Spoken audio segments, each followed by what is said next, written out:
It's called Collapse of Distance, Epistemic Strategies of Science and Technoscience. And I'm just gonna scroll through the PDF to find where I stopped. Yeah, 5. Okay, I'm just gonna start. Enjoy and sleep tight if you watch this for sleeping. 5. A new animism. I would now like to contrast this positivist disclaimer of classical modern science with the animistic suggestion of technoscience.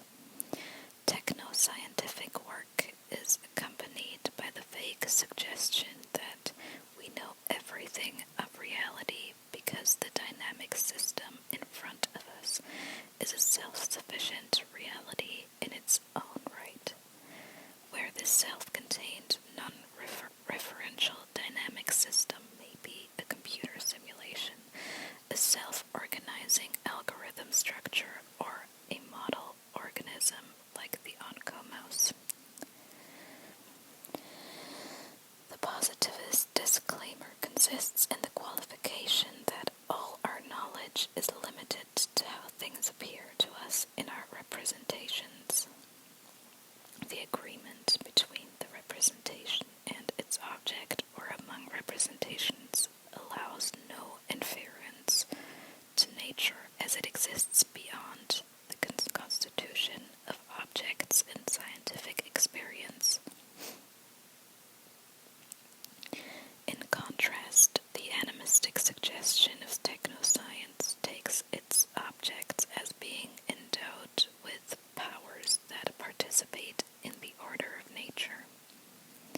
Somewhat like a voodoo doll, the oncomouse does not represent the disease of process of breast cancer as it might occur in a human female, but it is cancer or is the cursed object.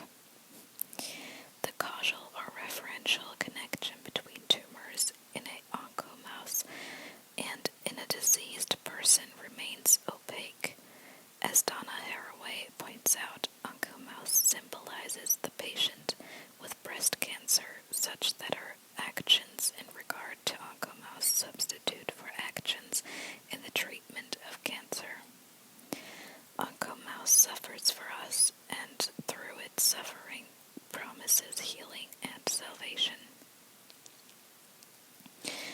In this respect, still like a voodoo doll, oncomouse is not so much an object, but a research subject that is vested with intentionality. It embodies the powers of cancer that are fought and must be defeated here.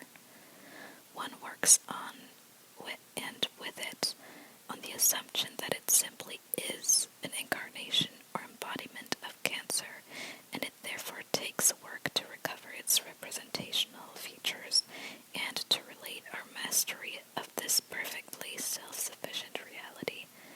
A rodent breast cancer patient quite in its own right, to human patients or cancer in humans. Only this works of moving from one system to the next, of having to relearn mastery for each system, reminds us that oncomouse might serve as a representation of sorts that establishes a correspondence of certain aspects of tumor growth in the mouse to that in humans. The notion of the voodoo doll or oncomouse as a model or representation of anything is displaced and forgotten during the manipulation of the model or simulation. It needs to be actively remembered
by an electron microscope.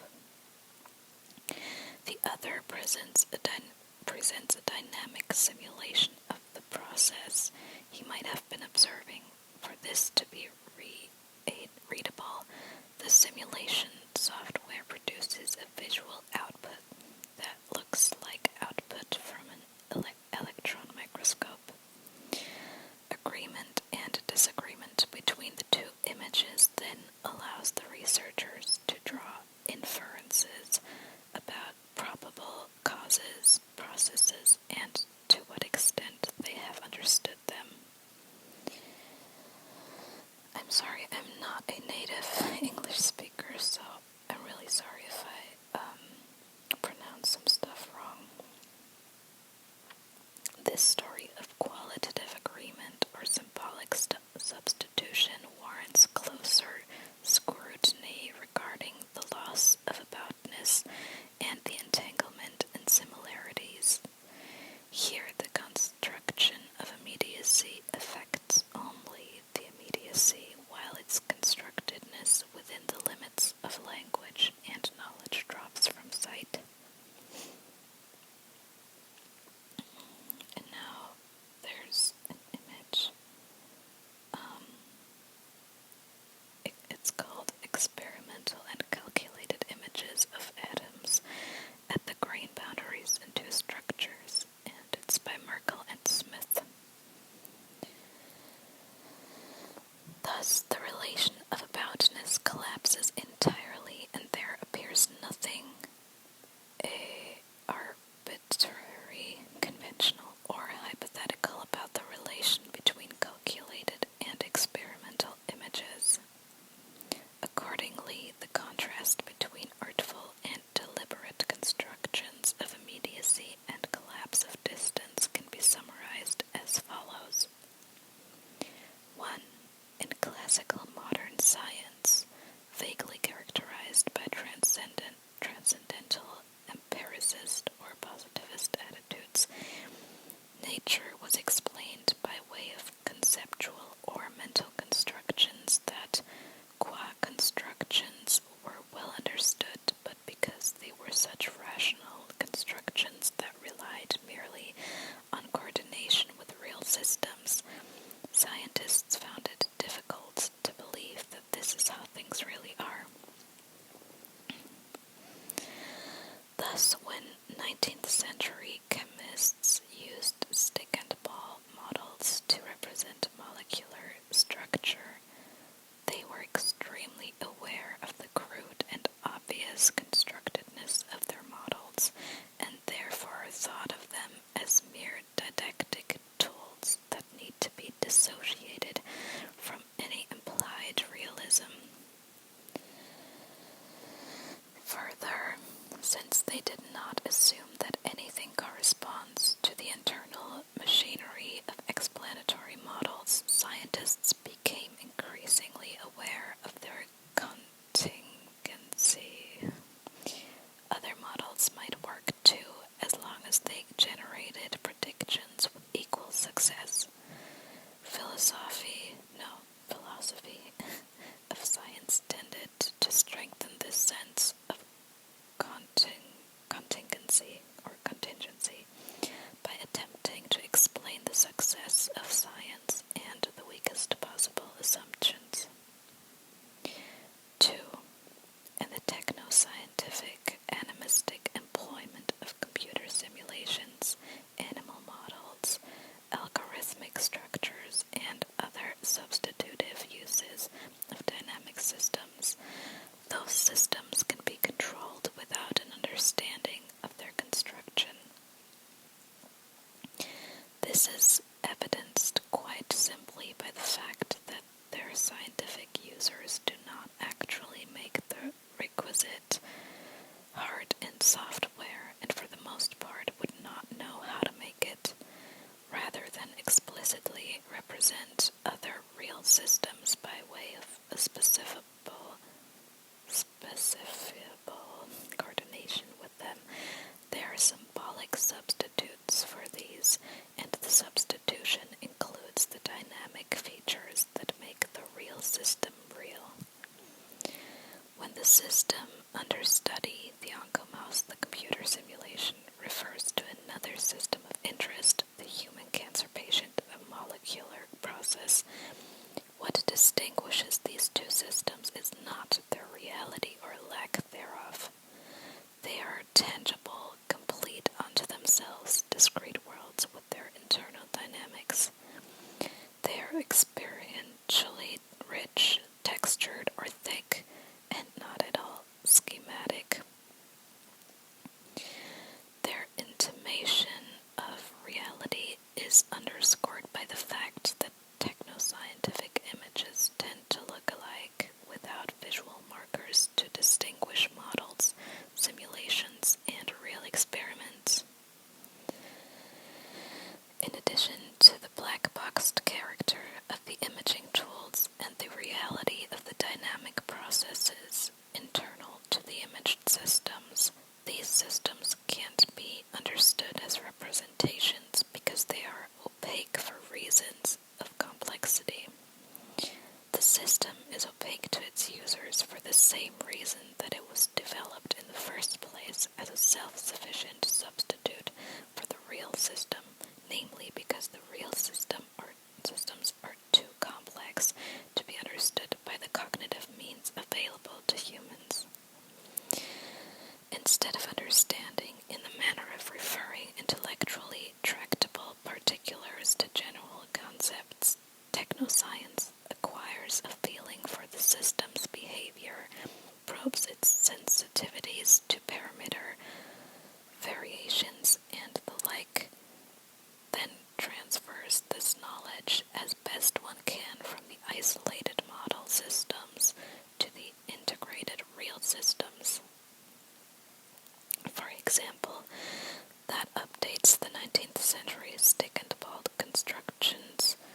Today's molecular modeling software offers an interactive, seemingly cinematic journey into the inside of a molecule. Here, one finds it difficult to believe that what one sees might not be reality, pure and simple. This idealized contrast between classical and technoscientific models was anticipated in 1905 by Ludwig Boltzmann when he distinguished between the theoretical models of physics and the scale models of engineering. The former serve constructions of immediacy along the lines suggested by Hertz. Through appropriate coordination, we can determine unambiguously that this is a model of that, and vice versa. This determination in turn holds within set limits of knowledge that preclude us from knowing anything about the similarity between the model that serves as representation and the object that is modeled. In contrast, the scale models of engineering rely strongly on similarity. Paradoxically, perhaps, for all their apparent likeness, they do not permit an unambiguous, unmediated decision regarding their agreement or disagreement with situations in the world. This is not only because these can agree only in selected respects that require specification. This is also because they need to be corrected for scaling effects. In order to preserve physical truth, one cannot simply scale down uniformly, but must introduce distortions that compensate for the scaling effects. For example, to construct a scale model of a ship in a harbor, one needs to scale down the water and its waves, as well as the size of the ship. But in order to get the resistance of the ship right, the size of the ship needs to be factored differently than its velocity. They can't be diminished on the same scale. The ship in the model must be relatively larger. Here, then, the very intimation of realism can work against the reliability and robustness of the model and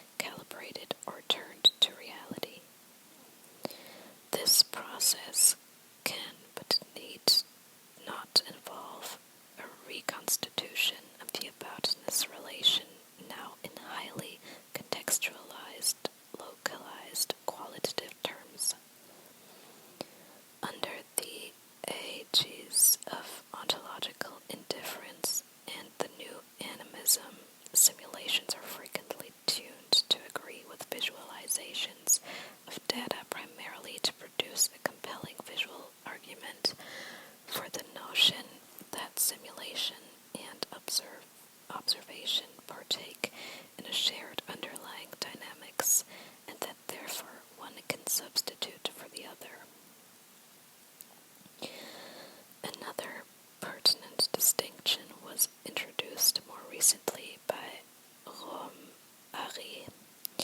Leaving aside conceptual or theoretical models altogether, he contrasts scientific instruments that serve as probes into causal processes with modeling apparatus, including simulations, that domesticates or produces phenomena. Instruments typically obtain measurements that can be traced back down in a causal chain to some physical state, property, or process. As such, the instruments are detached from nature. Measurements tell us something about the world. Physical models, in contrast, are part of nature and exhibit phenomena such that the relevant causal relations obtained within the apparatus and the larger apparatus world complex. Whether it domesticates a known phenomenon like the rainbow or elicits an entity or process that does not occur naturally, it does not allow for straightforward causal inference to the world within which the apparatus is nested. As the metaphor or domestication and Aré's conception of an apparatus world complex suggest, such a causal inference from the apparatus to the world may be required only for special theoretical purposes that are characterized by a concern for reality. In the meantime, and for most practical purposes, the very fact that the apparatus is nested in the world underwrites a continuity of principles and powers and the affordance of ontological indifference. Boltzmann, Ari, and the current proposal drive a wedge between theoretical understanding through artful coordination of detached models and animistic control by way of substitution of one bit of reality by another.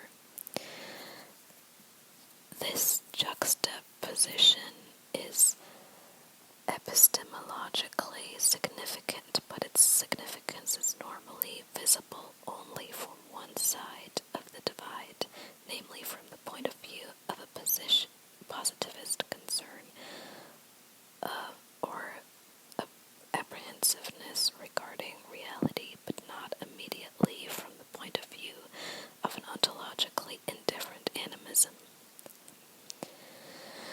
This indicates a new task for the philosophy of science, even where it sets out to better understand how technoscience achieves robust knowledge. The philosophy of science must do battle against the models and images of technoscience by making explicit their implicit claims to represent and by showing where these claims run into difficulty.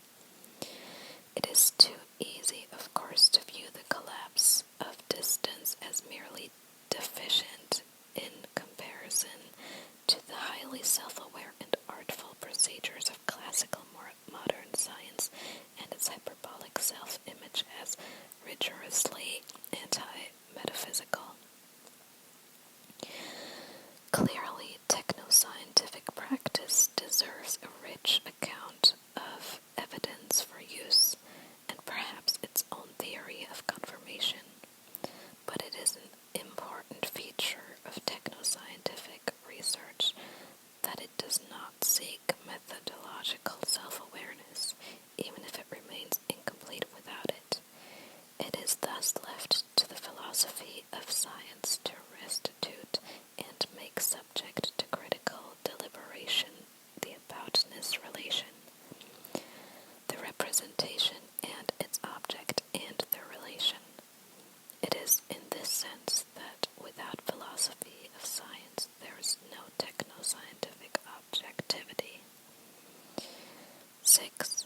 Technoscientific objectivity.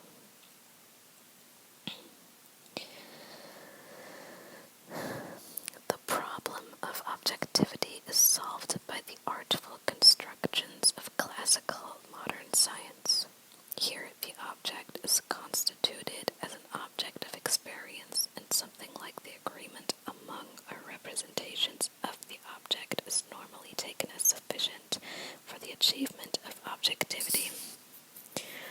With the collapse of distance and thus of the aboutness relation, technoscientific objectivity requires a philosophical impulse that prompts a shift in the beholder, namely a shift from immersion within a substitute reality to absorption in a constructed scene. In order to elaborate this last point, this technoscientific manner of beholding its subject needs to be compared to the three portraits of scientists at their business of representation by Descartes, Wright or Derby, and Jacques-Louis David. I have shown how each of these three portraits responds to a problem of representation, and that this problem is shared by scientists and artists. If only God or reason can vouchsafe, I don't know how that's pronounced, vouchsafe, the agreement of thought and world, how far do we need to step back in order to reconstruct what is right in front of us? In the absence of an inferential assent, are impressions strong enough to establish the truth? Once we have the laboratory as a theater of proof, how can we ensure that the laboratory phenomena appear natural rather than constructed? Each of these questions and the responses to them characterize a culture of representation and its institutions of specific modes of beholding.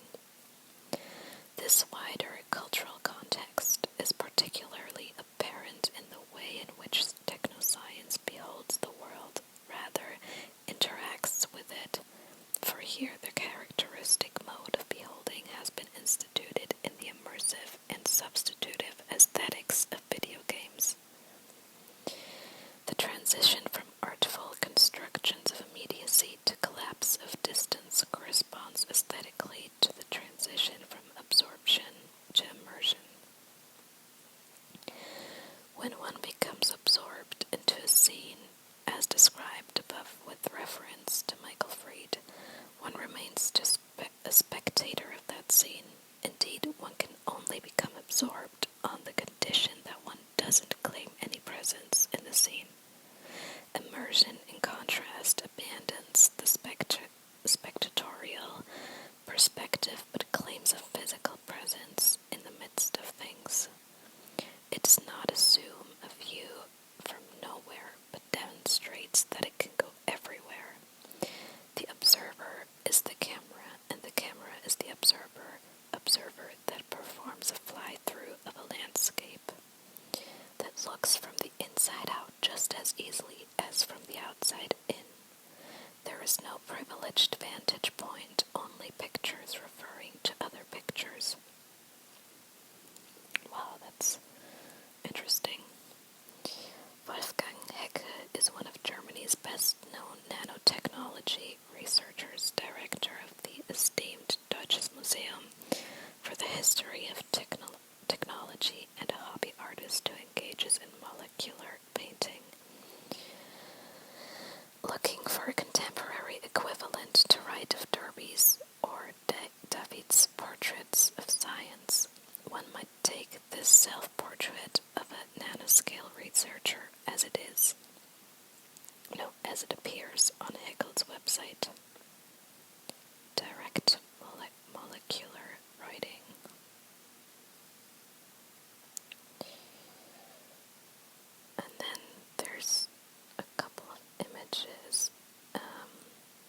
nanoscale, namely the production of straight lines, right angles, and the like. However, the portrait of Nanoman is less than perfect and falls short of this norm. Taken together, the three pictures serve not as the representation of some state of affairs, but as a demonstration of capability. They lack an aboutness relation as it obtains between a representation and its object, and they are clearly not images of a human being, of a molecular landscape, of an STM tip, or of a writing tool. Instead, they partake in the constitution of an object, partake in natural processes, partake in a culture of producing images just like these, including the popular practice of writing on the nanoscale the names and logos of laboratories and universities. And they partake in a general exchange of circulation of pictures that strive for photographic objectivity, full-bodied, continuous, colored objects.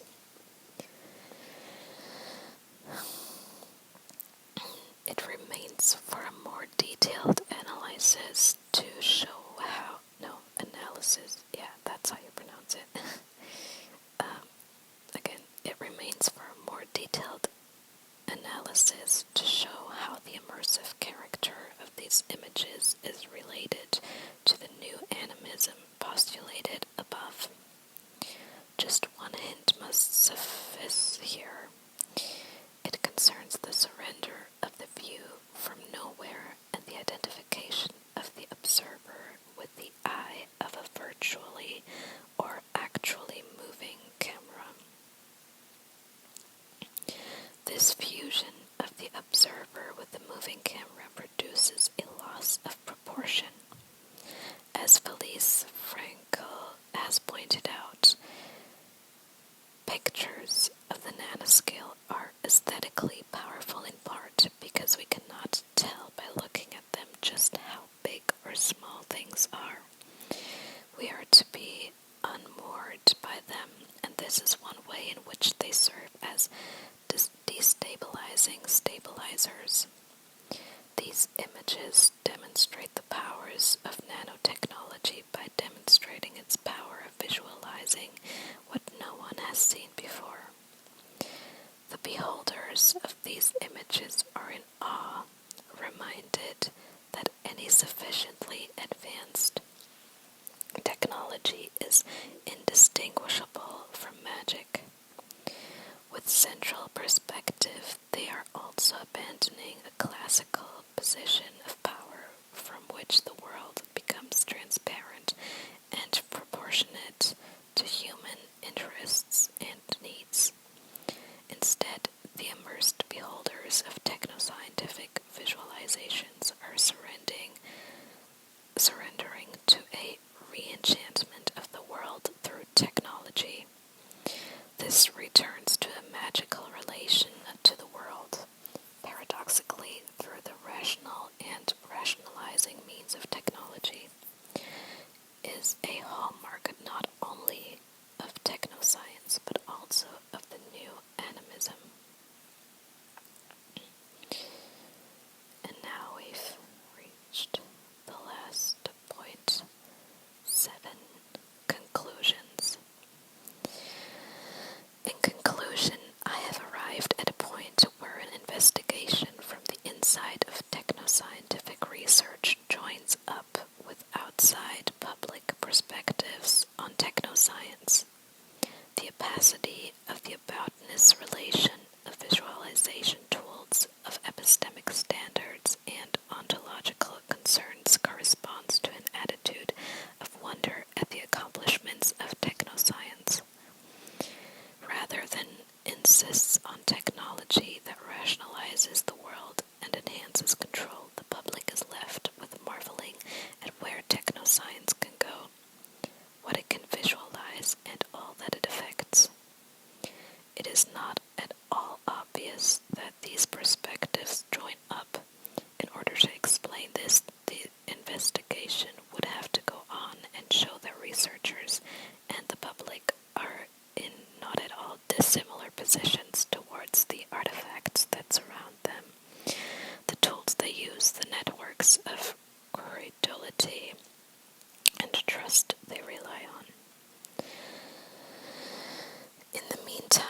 animism is bound to appear exaggerated at best, wholly inappropriate at worst. Surely our control of phenomena in the natural world is more robust than the manipulation of a voodoo doll, even if we cannot dissect its complexity into a full detailed causal story, and this is surely because the components of which we build our techno-scientific voodoo dolls partake in the real dynamics of our natural world in a much deeper, more sustained way. These components, after all, are tried and true algorithms that have been developed in scientific contexts that belong to established theoretical frameworks and toolkits. Again, there is more of the story to be told here, namely how an assemblage of such robust components achieves a robustness of its own. Here the focus was on the limits of understanding, the systematic neglect of the aboutness relation, the disappearance, and thus the need for recovery of the object in techno-scientific objectivity. Alright, that's basically the end of the text. I hope you enjoyed. I don't know if anyone actually listened to what this was about, but I think it was pretty interesting, although it was not always easy to understand. I might do this again because I have some other texts that I still have to read for art history. Yeah, I hope you enjoyed, and it was relaxing, or put you to sleep, or you found it interesting if you actually listened. Yeah. I will see you guys very soon.